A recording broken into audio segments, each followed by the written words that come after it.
Welcome to the Hey Soul Sister podcast, where Mel Histon will guide you through life's big questions and bring you one step closer to doing this crazy journey as best you can. Hey Soul Sisters, today we're talking relationships and sex and delving into open relationships, polyamory and communicating your desires with our special guest, Cindra Banks. Hey Cindra. Hello, thanks for having me. Oh, I love that you are in the studio here with me, and also because of the COVID, we don't have to Zoom anymore. I know, it's so good, isn't it? It's like, real people. Do you know what? It's my favourite thing to have people live with me in the studio, and had to do a fair bit of Zoom podcast recording during the whole lockdown, and that's all well and good, but I go, there's nothing like actually sitting with someone face to face. Yes, yeah. It's the connection. Yeah. Human connection. So I'm really grateful that you've come in today to share some of your story and about what you do and how you work with people and with women, because as I say all the time, we're all trying to navigate this crazy journey as best we can, and we actually all do life very differently. Mm-hmm. Yeah, from, based on our backgrounds, where we've come from, our beliefs, our values, we're all so different. So, sisters, if you're listening, I'll tell you a little bit about Cindra. So, Cindra is a coach, she's a writer, she's a podcaster, and I love this, she's also a lover. So, Cindra has a relationship coaching business with her husband Luke called Conscious Couples, where they help people to show up as their fully expressed selves and have better and more connected sex with their partners. That sounds amazing. Who wouldn't want that? Exactly. Who wouldn't want that? Why would you not want to have better, more connected sex with your partner? I love it. Yeah. And Cindra also works with women to help them learn to better develop a relationship with themselves, a positive relationship with themselves and others, so that they can live their happiest, healthiest and brightest lives. I love that. Yeah. I basically just help people be the best, most connected version of themselves and be able to open to more pleasure in their lives. And who doesn't want more pleasure? But in saying that, I say that, why would you not want pleasure or more pleasure? But there would be some people who that is maybe not a thing for them, maybe based on religious beliefs or how they've been brought up or values or traumatic experiences. Do you find that that's a thing for people who come to see you? Yeah, I think there's a yearning for pleasure, for more pleasure in a lot of people and more intimate connection. And that can be often hard to identify and hard to open up to if you do have that conditioning that you're talking about there. It's really hard, especially for women who I work with mostly, to be able to open up and work through the shame and guilt around that kind of stuff. Like, that's most of the battle. Yeah. Because some of us, even inadvertently, have through, things that may have happened in teenage years or in their lives, may have developed a belief that sex is associated with shame. Absolutely. Our education doesn't do anything for us in that respect. And then if you had a family that was also quite closed around those kind of things, then most people do have some kind of stuff around sex and pleasure and intimacy because of the sex education, in inverted commas, in Australia at least, is terrible. Yeah. Yeah. And it's one of our big goals to get in and try and change that, because if we had better education around even consent and pleasure and self-pleasure and, what can happen during intimacy and the different types of intimacy, I feel like we'd all have such a different experience of sex and pleasure. Which, it's funny, I suppose when I was a teenage girl and lost my virginity, you know what? Pleasure wasn't even considered. You just kind of, it was like, I'm getting it on with a boy, and it was all about his pleasure. It wasn't about mine. I didn't really discover that until I was probably 18 or 19, and because I was reading the Cosmo Sealed section. I remember that. About orgasms. And I learned a lot from the Cosmo Sealed section, but it also made me experiment with my then boyfriend. I'm like going, it says that this is how you do all this stuff. I'm going to try that. Yeah. But, and I guess you're not taught that in school about actual pleasure. And I don't even remember being taught that women's orgasm was even a thing. You had to have the condom, put the banana on the condom, and wow, it's so educational. Thank you so much. Just don't get pregnant. Yeah, don't get pregnant. Don't get pregnant. Don't get pregnant. Don't get pregnant. Nowhere in that was was, oh, and this is what happens when you have an orgasm, and, you know, your pleasure is as important as your partner's pleasure, and, you know, women take longer to become aroused and they may take longer to orgasm, maybe harder for them. And even like it's okay to stimulate your clitoris when you're having sex with someone, that kind of stuff. No one tells you that. And so you're kind of like, oh, is this really what sex is? Yeah, totally. Do you know what? And it's funny, I remember when I was going through the puberty. Yes, What's Happening to Me. That's right. My mum sat down and read the book with me, What's Happening to Me. And it's and it was kind of embarrassing having like a parent sit down and go through all of that. But you needed to do it because you need to learn about periods. So one day you don't just wake up and go, oh my God, I'm dying, like in the Thornbirds. But I remember years later, I found the book in the bookshelf and I started flicking through it. And there was this page on masturbation. And I was like, Mum never read me that page. I was like, oh, I think she skipped over that page. She skipped that one, folded that up and put that back in the bookshelf. I don't know which book I had, but I had a book where it was like a rather large gentleman and a rather large lady, and they were kind of like in bed, and then they had a bath, and there was like love hearts coming out of the bath. It was like, and then they made a baby, and there was that was Where Did I Come From? Yes, that one. Yeah, and that, I mean, great, that's helpful. Where do babies come from? But other than that, it's like, oh, I can actually like make the love hearts and not make a baby, you know, like that's actually okay too. And that's just, it was so very black and white. Yeah, absolutely. Let's get soulful on social media. Search the Sister Code Facebook page and follow us on Instagram. So, my friend, I'm just going to jump straight into this. What is a polyamorous relationship? What does that mean? What does that look like? So polyamory basically means, you know, multiple loves. So a polyamorous relationship, there's so many different types, and I won't get into that because you'll be like, what? There's so many different ways that you can do polyamory, so many different types of polyamory. Basically, it's having a relationship with more than one person at the same time. It's consensual. Everyone knows about it. It's agreed upon. And yes, that's a very basic definition. And so that's something that you talk about publicly, is that you are or have been in polyamorous relationships.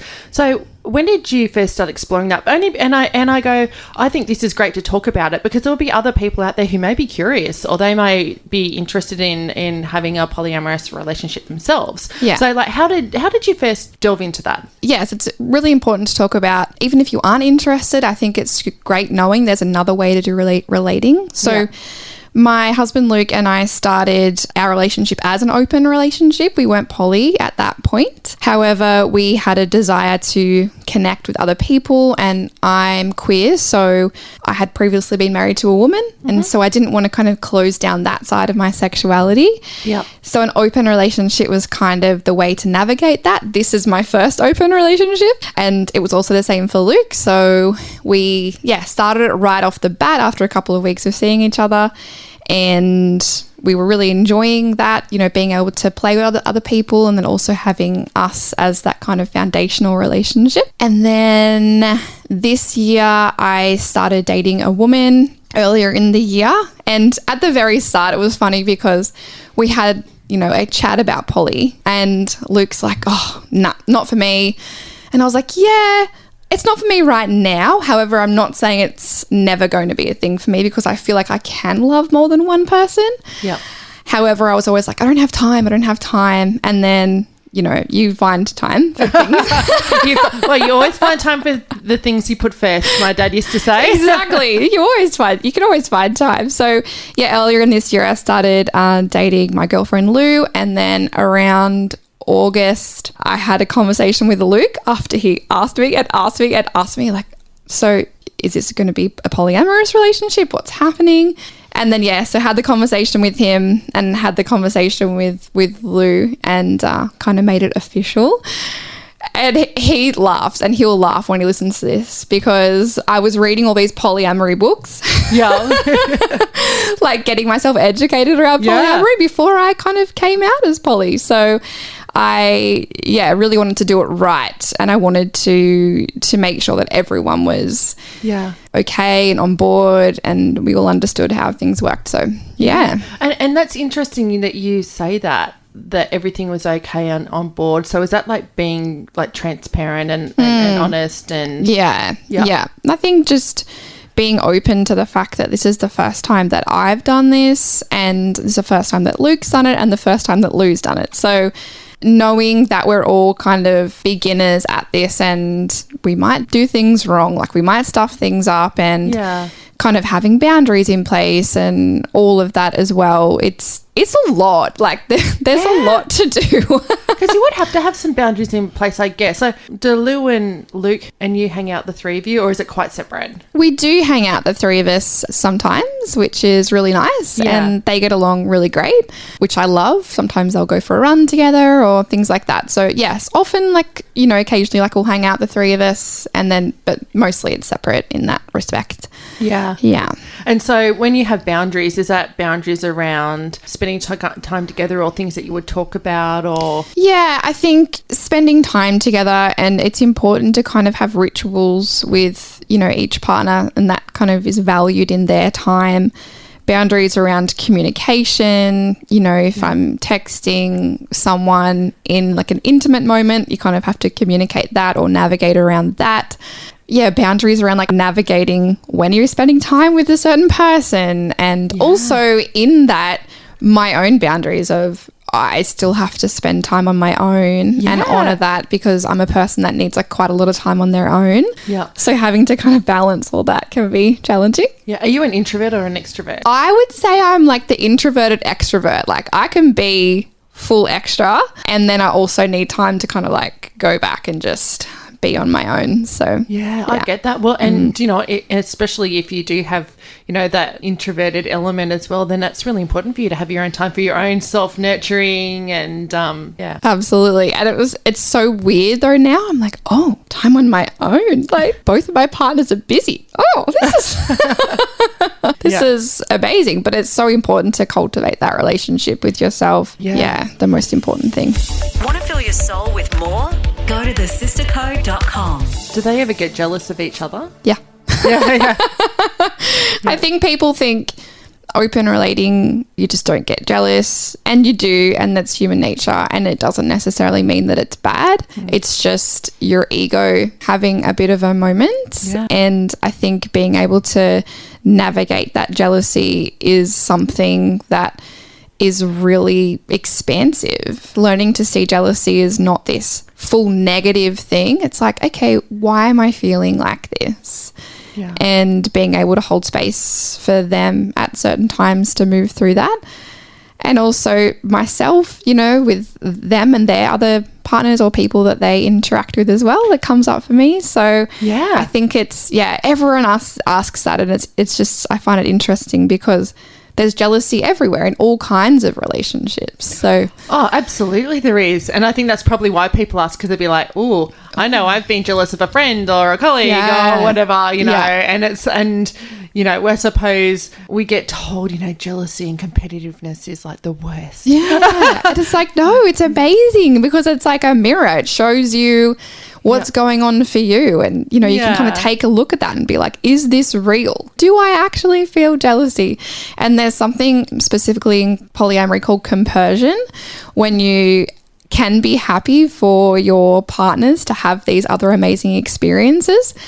So I love that kind of term. It's very polyamory specific, but I love that. It's like, wow, I can see my partner having an experience with someone else and be happy for them, as well as kind of like a bit like, that kind of hurts a little bit, but also like I'm so happy for them.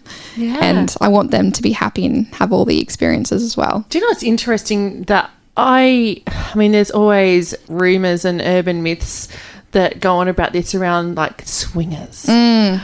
And I've heard many a rumour of people around town who are not, you know, they're not friends of mine, and I only know it as rumour and gossip, and it's like, oh, they're swingers and they have a swingers party and all this group of friends, they're all swingers. I don't know if it's true or not true. That's just, you know, town gossip. But I go, if it is actually the case, and there's a lot of talk around it, I'm like, I think there's probably more people that are more curious around polyamory than we realise. Absolutely. Or that we want to admit. Absolutely. And there's swingers parties, there's sex clubs, there's sex parties. there's stuff around if you want to look at it. I just think no one really talks about it. And that's probably why we talk about it so much, is because let's bring this stuff into the light. Let's show people that we went to or have been to a sex club in Sydney a couple of times, and we did a podcast about it.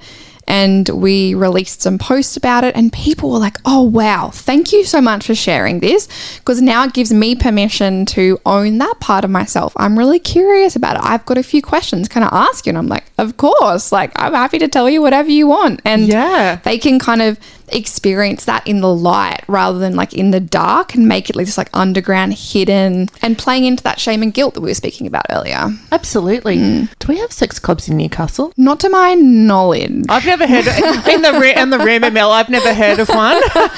There's definitely like kink kind of clubs and societies, and there's like a definite swingers society that I know of, but not specifically a sex club per se. Yeah. I'd be pretty interesting to have one, though. Or that could be your next business venture. Yes. You never know. Well, and it's funny, different TV shows and movies that I've watched, like Bridgerton. You watch Bridgerton and, there's the second eldest son, he discovers a sex club in a mate's house, and all of a sudden he's loving it. I'm like, I found that really interesting. Something that's perceived taboo, or premarital sex is deemed taboo, and yet there's all these underground sex clubs and things going on. And it's cool, like when you do go there, it's just a normal place with normal people. Yeah. There's like a bar, and it's a dance floor, and it's like a normal place with normal, amazing humans. Yeah. Getting it on. There to have sex. There you go. Love it. Thanks for listening to Hey Soul Sister with Mel Histon. What would help you on your crazy life journey? Email melissa@thesistercode.com. So you said something earlier, like on your website it says that you're sexually fluid, and you said something earlier that you were queer. Like, okay, this is my naive straight girl talking now. Okay, what does that mean? Because I thought sexually fluid meant just kind of like you might be bisexual. But so what does that mean, queer versus like a bisexual? I don't fully get that. And that is my naive straight white girl talking. That's totally fine. I prefer to use the word sexually fluid because I am sexually fluid. Like, I'm attracted to all people and open to being with all people, and I don't really see gender as such. Yeah. However, queer, most people can kind of understand what that means. Yeah. So sometimes I just find it easier to say queer, and that kind of covers a broad spectrum of being everything. Yeah. Okay. Yeah. Okay. Yeah. Oh, that's good. Thanks. Because I hadn't thought about it, but when you said that, I was like, just clarify what that means. Yes. That's just, I feel like everyone knows queer. That's kind of just a nice overall. Yeah. But sexually fluid, I just haven't loved having to identify as a certain thing all the time. So sexually fluid just kind of sounds, I don't know, really expansive for me. Yeah, it does actually. Yeah. So, Cindra, do you have any tips, or like when you're coaching people or couples around their relationship or sex or pleasure, do you have any tips that you could share with us that maybe you might use for people that you coach around how to be more connected with, sex and with your partner? Yeah, definitely. I will give you some conscious couples secret tips. Yeah, you've heard it here first on Hey Soul Sister. Actually, maybe not first because it's come out on their podcast. Number one is communication, and everyone's like, we know communication. However, we give all of our couples homework to have a relationship check-in meeting every couple of weeks, put it in the calendar. And this isn't like a logistics being like, who's taking the kids to school tomorrow? This is, how is our relationship going? What are you loving? What could we improve on? Yep. What is something we can learn together this week? It's like having a dedicated time to check in. Like, we have business check-in meetings. We have, school meetings. We have all of these like meetings with our coach or our PT. Yet we're just letting our relationship roll out however the hell it wants to roll out. Yeah. So having these meetings where you put your phone down and you just focus on each other and really connect, have a conversation. You know, like we can make our relationships whatever we want to make them. Do you know what's funny? I've been listening to a lot of YouTube clips with Dr. Joe Dispenza, and it's interesting because he talks a lot in his videos around consciously creating your life. And that really your life is the ultimate creation. So he's like, you know, you get up every morning and think about what you're going to do today, how you're going to create that, do a meditation around that. He's got all these wonderful tips, you know, and even around your thoughts and feelings, tuning into your body. I'm really into that right now. And it's funny because I suppose I am listening to his stuff because I know that I have a habit of literally just flying through life. Everything just arises spontaneously. And I've always been like, oh, but do you know what? If I listen to my guide and the universe guides me, then I'll go with that. And I do that a lot. But it's interesting. So it's interesting for me to listen to Dr. Joe talking about that, about living consciously and consciously creating your life. And that's exactly what I was thinking about when you were saying that. You're talking about with couples, it's like it's very easy just to bounce around, just to cruise on through life, just to float on through it. And with your relationship. But I think that's why sometimes you get to a point, people get to a point and they go, oh, how the hell did we end up here? This isn't what we thought or planned. It's because they haven't consciously created that. But that's what you're talking about. Yeah, relationship by design. Yeah. Yeah. And you can. Yeah. You can make the relationship whatever you want. You know, like I'm married and poly and, you know, all these other things as well. You can make it what you need, what you want, what you desire. And I guess even just kind of like on a basic level, it's like, okay, well, consciously taking time out with your partner to be together, like you were saying, consciously think about communicating thoughts and feelings and desires, that sort of thing. It's like do it consciously rather than just like bouncing around and you know, then 10 years down the track you go, how the bloody hell did we end up here? Yeah, and it's so easy, you know, the house, the kids, the jobs, the chores, the things, the once a month date night, and it kind of just gets to a point and you're like, what are we doing? You know, so having these little checkpoints is like, cool, let's kind of see where we're at. How did our date night go? Yeah, not so great. Let's plan one. Let's do something really exciting. Let's make it something really great that we don't normally do. So kind of getting out of our normal life. Let's challenge ourselves. Let's, you know, it's so often we set personal goals and business goals. We don't actually set like relationship goals. Absolutely. Yeah, there's so much scope to do so much with your relationship. Yeah. Yet we often just kind of take them for granted a little bit. Which is really important because for some people, you're with that person for 10, 20, 50 years of your life. Yeah.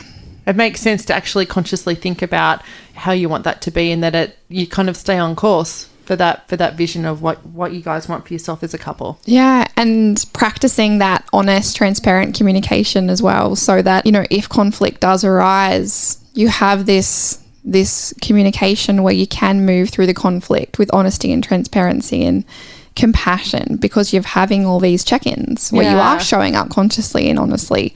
And often then you can bring these edges to these check-in meetings so that conflict maybe doesn't arise as often. You can navigate it, you can talk about it before it becomes this massive big like explosion of conflict, which is something that really blocks intimacy as well. So yeah. So you also coach women personally to help them live their best, happiest, most authentic life. Are there any common themes of women who come to you? Any common themes or reasons that they come to reach out for help? Absolutely. The main one is that they have a disconnection between their physical body and their mind, which is not funny, but like that's kind of my personal story as well. So I have a lot of women that kind of resonate with that. Yeah. So they're having a lot of negative thoughts about themselves and their lives and their bodies and everything. And they're ready to move forward from that. And they're ready to actually reclaim their life and reclaim their body. So that's pretty much predominantly the clients that I work with. People that are really experiencing a lot of that negative chatter and it's starting to impact their lives, and they're like, nah, it's time to move forward without that negative stuff ruling my world. Yeah. And so how do you support those women? What kind of tips and tools and things do you share that you can share with us today on Hazel Sista? Secret tip too. Yeah. The main thing that I teach is embodiment work. So dropping into your physical body and reconnecting like mind and body. And the best way that I know to do that is movement. So like not so much gym. I love the gym and running and things like that. I mean like intuitive movement. So like putting on a song, closing your eyes and just like letting your body move to the music and being present to the breath, almost like a moving meditation. Yeah. And there's a lot of beautiful, simple practices you can do to come back into your body, like full body shaking is one that I do with like most of my clients. Anything to really drop you in and allow you to be in the body and just keep coming back to that and bringing yourself in and bringing yourself in and bringing yourself out of that negative stuff in. So dancing, all my clients get dancing homework. It's funny. So my mindfulness guru, Charlotta Tharap, who comes on Hey Soul Sister regularly, she talks all the time about coming into your body, and she calls it your dear body or my dear body. I love that. And she's like, whatever's going on, come into your body and feel the sensation in the body and use that to move through whatever's going on for you. So it's interesting you say that, and it's the term embodiment. Yeah, because if you are present in your physical body, there is nothing else. Like if you can keep coming back into the moment and land in your body and be present there and be breathing there, you're not up in your head. Like you're not stuck up in that negative chatter. Yeah. So, dropping into that heart space or dropping into the womb space, or I talk like a lot about dropping into the yoni space as well. Your yoni's your vagina, people. Yes. Your pussy. Yeah. That's powerful. Like that's where all of our power is. It's not in our heads. Our minds just chit chat. If we can live from, this more embodied, grounded space, like, it's a whole different existence. Your life just opens up. So when we live from just our head noise, that things get a little bit messy. So how did you get here? How did you get wise? And because I'm like, something's gone on in your life along the way for you to get to this point, because I honestly believe that people who get on that path of soulfulness, spirituality, personal growth, many of us, it's because we've literally had absolute shit happen and you've been in the corner of the room in the fetal position and you make a choice. It's like, do you know what? You either stay there in the fetal position, in metaphorical fetal position, rocking back and forth, or you have to find a way to rise above that. And it's around going on that soulful, spiritual self-growth journey. What led you on that? Absolutely agree with that. I struggled with an undiagnosed eating disorder for about 10 years and kind of got to the point where I was just really depressed, like diagnosed with depression and anxiety. I was having panic attacks all the time and it just wasn't a life. Like I was doing things and I had things I wanted to do and I was just stuck.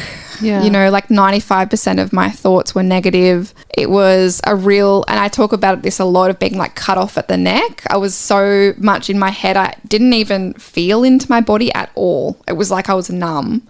Yeah. So yeah, absolutely was in the fetal position many times, many days, and I made the choice, and I just started doing Louise Hay affirmations. Yeah. That was the only thing that I knew how to do at the time. I remember when I was like 23, I was living in Broome in WA at the time, and I was at a party, and on like the hall room table was this book, Louise Hay, You Can Heal Your Life, and it had all the pretty illustrations in it. And I remember picking up and reading it because the illustrations caught my eye, and I was like, oh my God, the concepts in it were like nothing I had ever heard of before. So I actually went and found the book and bought it. And I remember reading it, and it was like all these concepts that I just were, to me, so foreign. But that was like the very first thing that set me on this whole self-growth journey, which then totally catapulted when I got the breast cancer. But it's interesting that Louise Hay, that You Can Heal Your Life, was the entry level, into self-growth. It really was. And I remember at the time it was like, I don't know, I love myself completely or something like that. And I was like so far from that. So far from that. Yeah. However, I literally just kept repeating it over and over and over again. Yeah. Even if I was like crying, punching my pillow, like throwing a book across the room because I was trying to study at the time. I was like, no, like I know this is not right. Like, I know that this is not the way I'm meant to live. Yeah. So I was just like, I love myself. I don't. No, keep saying it. I just kept saying it. And then that just led to yoga teacher training and doing what I felt was good. And, really starting to work through my food issues, which took a really long time and a lot of patience and a lot of work, and getting a really good psychologist and all of that stuff. And it took time. And now I'm here and get to share it and get to help people. So it's so funny because at the time you think, why me? Yeah.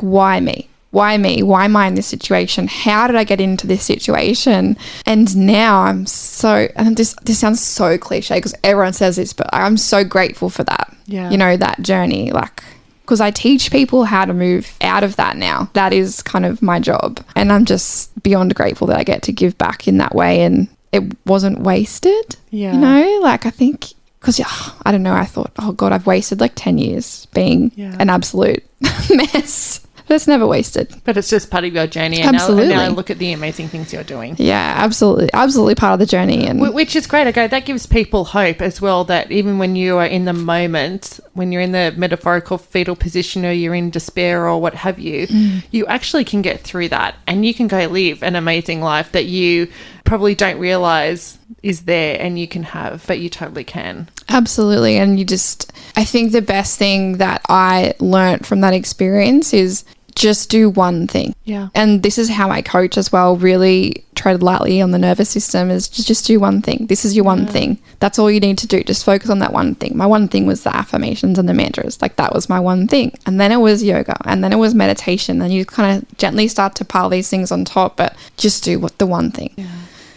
Well, thank you, beautiful woman, for coming in and sharing your story and your wisdoms with us on Hey Soul Sister. Very welcome. So how can people find you or connect with you? Best place is Instagram at Cindra Banks, Cindra, or at Conscious Couples Coaching, and all of our links are in our bios there to find us. Beautiful. Thank you so much for coming and sharing your soulful story. Thanks for having me. Thanks for listening to Hey Soul Sister with Mel Histon.